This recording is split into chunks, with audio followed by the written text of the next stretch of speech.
আসসালামু আলাইকুম। দেশে কুকিং লাইফস্টাইল আপনাদের সবাইকে স্বাগতম। আশা করছি আপনারা সবাই ভালো আছেন। আমি আলহামদুলিল্লাহ ভালো আছি। দেশ ও দেশের বাইরে যেখান থেকে আমার আজকের ভিডিওটি দেখছেন, আপনাদের সবাইকে জানাই আন্তরিক প্রীতি ও শুভেচ্ছা। আমি সকাল থেকে ভিডিওটা স্টার্ট করেছি। প্রথমত সকালে আকাশটা দেখিয়ে দিলাম। তো সূর্যি মামা তো সেজে গুজে রেডি হয়ে চলে এসছে পৃথিবীকে আলো ছড়ানোর জন্য। তো একটু ভিডিও করে নিয়েছি, দেখতে এত ভালো লাগতেছিল, ভীষণ ভালো লাগতেছিল। যখন ভিডিওটা করেছি তখন বাজে সকাল 6:30। তো 6:30 বাজে সূর্যি মামা উঠে গেছে। চারদিক কুয়াশাচ্ছন্ন পরিবেশ, আর সূর্যি মামা আর উদয় দেখতে ভীষণ ভালো লাগতেছিল। তো একটু ভিডিও করে নিয়েছি। আর এই যে আমার গাছগুলো, এই গাছগুলোর পাতাগুলো না কিছুটা পাতা গোড়া দিয়ে মরে গেছে, মানে যেগুলো আর কি লাল হয়ে গেছে, এই লাল পাতাগুলো আমি গাছ থেকে ছিঁড়ে ফেলে দিচ্ছি। তো এই লাল পাতাগুলো থাকলে গাছের রসটা শোষণ করে নেয়, আর গাছের গ্রো ভালো হয় না। আর এই যে ভিডিওটা দেখতে পাচ্ছেন, এটা গতকাল সন্ধ্যার একটা ভিডিও। বড়াপার বাসায় গিয়েছিলাম। তো বড়াপার বাসায় তো গতকাল বিকালে গিয়েছিলাম। তো এসেছি রাত্র, তখন বাজে 9টা। তো ওইখানে গিয়ে রান্না বান্না করেছি। এরপরে এই যে একটু ফিরনি রান্না করেছি। তো ফিরনি রান্না কিছুটা অংশ আপনাদের সাথে শেয়ার করতেছি। এখানে আমি প্রথমত 4 লিটার দুধ চাল করে একটু ঘন করে নিয়েছি। এরপরে পোলাওর চাল ধুয়ে রেখে দিয়েছিলাম 200 গ্রামের মতো। তো 200 গ্রাম পোলাওর চাল এখানে দিয়ে দিলাম। একটা সময় জাল করে যখন চালটা সিদ্ধ হয়ে গেছে, এরপরে এখানে আমি চিনি আর গুঁড়ো দুধ এগুলো একসাথে মিক্স করে দিয়ে দিলাম। তো দেখুন, চিনি আর গুঁড়া দুধটা যদি একসাথে মিক্স করে দেই তাহলে কিন্তু দোলা পেকে যায় না। এই যে দেখুন, একটুও দলা পেকে যায় নাই। শেষে গুঁড়ো দুধটা দিলে না ফিরনির টেস্টটা খুব ভালো আসে। আর এই যে এখানে দিয়ে দিচ্ছি কেওড়া জল। এখানে 2 টেবিল চামচ কেওড়া জল দিয়েছি। তো এই কেওড়া জলটা দেওয়ার কারণে ফিরনিতে একটা শাহি ফ্লেভার আসবে, আর এই ফ্লেভারটা আসলে না খেতে খুব ভালো লাগে। ফিরনি তো রান্নাবান্না শেষ করেছি, আর খাওয়া দাওয়া আপনাদের সাথে শেয়ার করলাম না ফিরনি খাওয়াটা, কেননা ফিরনি তার গরম অবস্থায় খাওয়া যায় না। ফিরনিটা ঠান্ডা হলে খেতে হয়। তো ঠান্ডা হওয়ার পর আমরা সবাই খেয়েছি, মাশাআল্লাহ আলহামদুলিল্লাহ খুব ভালো লেগেছে।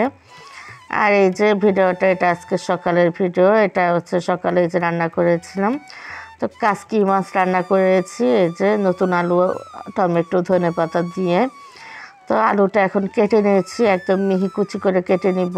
সকাল সকাল তো রান্না বান্না শেষ করব, এই জন্য আর কি কোটাকাটা সব করে নিচ্ছি। আর আমি কিন্তু অফ ক্যামেরায় ভাত আর ডালটা চুলায় বসিয়ে দিয়ে এসছি। তো বসিয়ে দিয়ে এরপর কাটাকাটি করে নিচ্ছি। তো এগুলো কাটাকাটি করতে করতে আমার ভাত আর ডাল দুটোই হয়ে যাবে। তো সকালে একটু তাড়াহুড়োর মধ্যে সব কিছু করতে হয় আমার। রান্নাটা শেষ করে এরপর আবার নাস্তা বানাতে হবে। তো রান্না করে তারপরে নাস্তা বানিয়ে একদম সকাল 8টার মধ্যে আমার সব কাজ কমপ্লিট। এর মধ্যে থালাবাটি ধোয়াও আছে। তো সব কিছু আর কি 8টার মধ্যে করে ফেলি। আর সব কিছু তো আর ভিডিও করা সম্ভব হয় না। সব কিছু ভিডিও করতে গেলে দেখা যায় কাজ করতে সময় বেশি লাগে, আর দেখা যায় ভিডিওটা অনেক বেশি বড় হয়ে যাবে। আর অনেক বেশি বড় ভিডিও দেখার ধৈর্য আমাদের অনেকেরই হয় না। তো যার কারণে ভিডিওগুলো একটু ছোট করার চেষ্টা করি। তারপরে দেখা যায় মাঝে মাঝে অনেক বড় হয়ে যায় ভিডিওগুলো। আপনারা যে যতটুকু পারেন আমার ভিডিওটা দেখবেন, মিনিমাম ওয়াচ টাইমটুকু আমাকে দিবেন, এইটাই আপনাদের কাছে আমার আবদার, আর কিছু চাই না। তো এদিকে আমার ডালটা সিদ্ধ হয়ে গেছে, আমি ডালটা ঘুটে দিয়েছি ডাল ঘুটনি দিয়ে।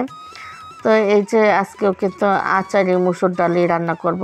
আমার বাচ্চারা এই ডালটা খেয়ে খুব মজা পেয়েছে, আর আপনাদের ভাইও খুব পছন্দ করে ডালটা খেতে। আর আমার কথা কি বলবো, আমি তো অল টাইম এই ডালটাকেই পছন্দ করি, এই জন্য এভাবে আর কি রান্না করি। তো বন্ধুরা, যারা ভিডিওটি দেখা স্টার্ট করেছেন এখনও যারা একটি লাইক দেন না, তারা প্লিজ একটি লাইক দিয়ে ভিডিওটা কন্টিনিউ করুন। তো ডালটা হয়ে গেছে, এখন ডালটা বাগার দিয়ে দিব। এই যে ডাল বাগার দেওয়ার জন্য প্রথমে তেলের মধ্যে রসুন কুচি দিয়ে দিলাম, এরপর দিয়ে দিয়েছি পেঁয়াজ কুচি। এখন এইগুলো ভেজে ব্রাউন কালার করে তারপরে হচ্ছে ডালের মধ্যে দিয়ে দেব। আর শেষে দিয়ে দেব পাঁচফোড়ন। তাহলেই হয়ে যাবে আমার আচারের মসুর ডাল। এর আগে কিন্তু আমি এই ভিডিওটা ডালের রেসিপিটা সম্পূর্ণ আপনাদের সাথে শেয়ার করেছি। তো এই যে বাগার দিয়ে দিলাম ডালটা। বন্ধুরা, যারা আজই প্রথম আমার ভিডিওগুলো দেখতেছেন, আজই প্রথম আমার চ্যানেলে ভিজিট করেছেন, চাইলে আমার চ্যানেলটি সাবস্ক্রাইব করে আমার পাশে থেকে যেতে পারেন।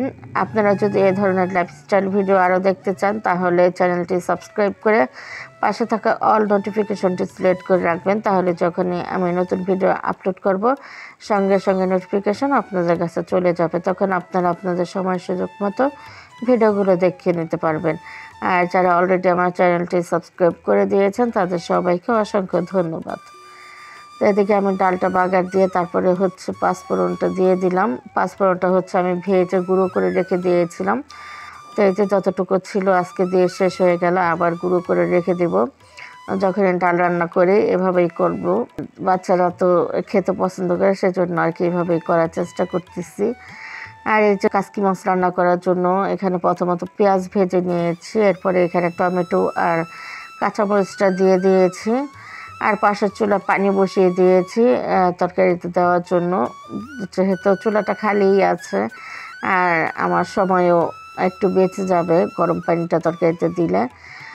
তো কাঁচামরিচ আর টমেটোটা ভেজে নেওয়ার পরে এখানে আদা রসুন পেস্ট দিয়ে দিলাম। এখন আদা রসুনটা একটু ভেজে নিচ্ছি। তো বন্ধুরা, যারা আমাকে নতুন বন্ধু করেছেন তারা প্লিজ আমার ভিডিওর নিচে এসে কমেন্ট না করে আমার কমিউনিটি পোস্টে এসে কমেন্ট করবেন, তাহলে আমি আমার সময় মতো গিয়ে আপনাদেরকে ব্যাগ দিয়ে আসব। আর হচ্ছে ভিডিওর নিচে যারা কমেন্ট করেন আপনাদের কমেন্টগুলো খুঁজে পেতে আমার খুবই সমস্যা হয়, অনেক সময় লাগে, যার কারণে আমি টাইমলি আপনাদের কাছে পৌঁছতে পারি না। সেজন্য বারবার আমি বলে দিই আমার কমিউনিটি পোস্টে এসে কমেন্ট করবেন। এই যে এখানে আমি হলুদ গুঁড়ো, মরিচ গুঁড়ো, ধনে গুঁড়ো, জিরে গুঁড়ো, স্বাদ মতো লবণ দিয়ে মশলাটা কষিয়ে নেব। আর বেশি সময় নিয়ে কষাবো না, একটু অল্প সময়তেই কষিয়ে নেব। এই মাছটা তো হাতে মেখে রান্না করলেও ভালো লাগে, তবে আমার কাছে মনে হয় কি হাতে মেখে রান্না করার চাইতে এভাবে রান্না করে একটু বেশি ভালো লাগে, সেজন্য আর কি এভাবে করতেছি। তো একটু কষিয়ে এরপর হচ্ছে এখানে আলুটা দিয়ে দেব। আর আমি কড়াইটা চেঞ্জ করে দিচ্ছি। আমি অ্যাকচুয়ালি কড়াইটা ছোট নিয়ে নিয়েছি, তো দেখলাম যে টমেটোটা দেওয়াতেই আর কি কড়াইটা হাফটা ভরে গেছে, এই জন্য চেঞ্জ করে দিলাম, কারণ এখানে আলু দিতে হবে, মাছ দিতে হবে, তো সেই জন্য আর কি চেঞ্জ করে দিলাম।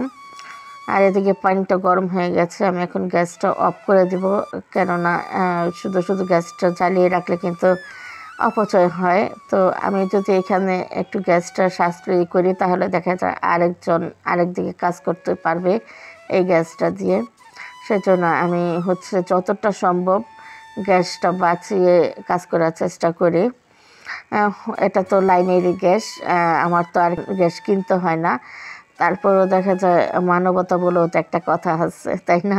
সেজন্য আর কি আমি অনেকটাই সেভ করে চলার চেষ্টা করি। আমি বিনা কারণে লাইট ফ্যানও জ্বালিয়ে রাখি না ঘরের মধ্যে। তারপরে হচ্ছে বিনা কারণে আমি গ্যাসটাও জ্বালিয়ে রাখি না।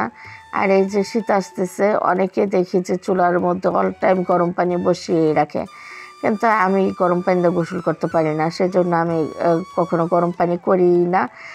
বাচ্চাদের জন্য একটু গরম পানি করে দেই, এমনিতে আমি কখনো বিনা কারণে চুলা জ্বালিয়ে রাখি না। তো এই যে আলুটা কষানো হয়ে গেছে, আলুটাও কিন্তু আমি একদম অল্প সময় নিয়ে কষিয়েছি। তো কষানোর পরে এখন হচ্ছে এই যে গরম পানিটা দিয়ে দিলাম। আর গরম পানি দেওয়ার কারণে হচ্ছে তরকারিটার সাথে সাথে বলক চলে এসছে। আর এরপরে হচ্ছে এই যে মাছগুলো দিয়ে দিলাম, আর ধনেপাতাটাও দিয়ে দিলাম মাছের সাথেই। একদম সিম্পল রান্না বান্না। আর হচ্ছে খাওয়া দাওয়াটা তো আজকেও আপনাদের সাথে শেয়ার করব না, খাওয়া দাওয়া করার সময় হওয়ার আগেই কিন্তু আমার ভিডিওটা আপলোড দিয়ে দিব, সেজন্য আর খাওয়াটা আপনাদের সাথে শেয়ার করতেছি না। আপনারা অনেকেই আমার চ্যানেলটা সাবস্ক্রাইব করেন, তো সাবস্ক্রাইব করে দেওয়ার পরে আর আপনারা আসেন না, ভিডিওগুলো দেখেন না। তো এতে করে কিন্তু বন্ধুত্বটা টিকে থাকবে না, বন্ধুত্বটা কাটা পড়ে যাবে। তো আপনারা যারাই আমাকে বন্ধু করবেন, পার্মানেন্টলি বন্ধুত্বটা টিকিয়ে রাখার চেষ্টা করবেন।